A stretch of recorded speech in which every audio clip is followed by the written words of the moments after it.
Let's see this question. Mature nerve cells cannot undergo cell division. These cells are probably considered in option A G2 phase, option B S phase, option C mitosis, option D G nought phase. तो इस question में सबसे पहले concept देख लेते हैं कि क्या कॉन्सेप्ट यूज होने वाला है। तो यहाँ पर जो कॉन्सेप्ट यूज होगा दैट इज जी नॉट या quiescent phase of cell cycle.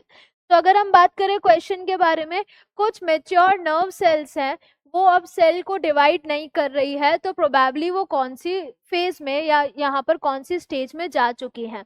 तो अगर हम बात करें कुछ एडल्ट सेल्स के बारे में, जैसे कि हार्ट सेल्स या नर्व सेल्स जो होती हैं, ये जीवन से एग्जिट करके जी नॉट में चली जाती हैं।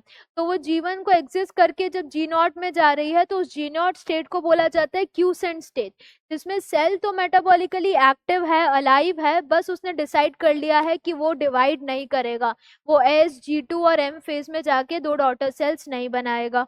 तो इसीलिए अगर हम यहाँ पर बात करें मेच्योर नर्व सेल्स में क्या है, सेंट्रियोल नहीं है। तो सेंट्रियोल नहीं है तो वो सेल डिवीजन प्रोसेस को फॉलो नहीं करेगा। सिमिलरली कुछ हम हार्ट सेल्स की भी बात करें तो वो भी डिवाइड नहीं करेंगी। तो कुछ mature nerve cells they do not undergo cell division because they enter G naught stage, और इस G naught stage को क्या बोला जाता है, this G naught stage is known as quotient stage of cell cycle, quotient stage। और इस quotient stage में क्या है, सेल जो है मेटाबॉलिकली एक्टिव है, cell is metabolically active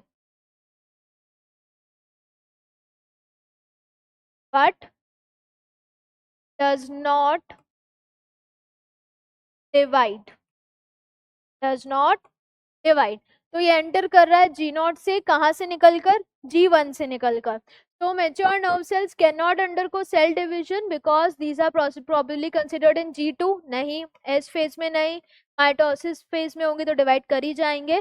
these are in G nought phase. Correct answer is option D, that is G nought phase.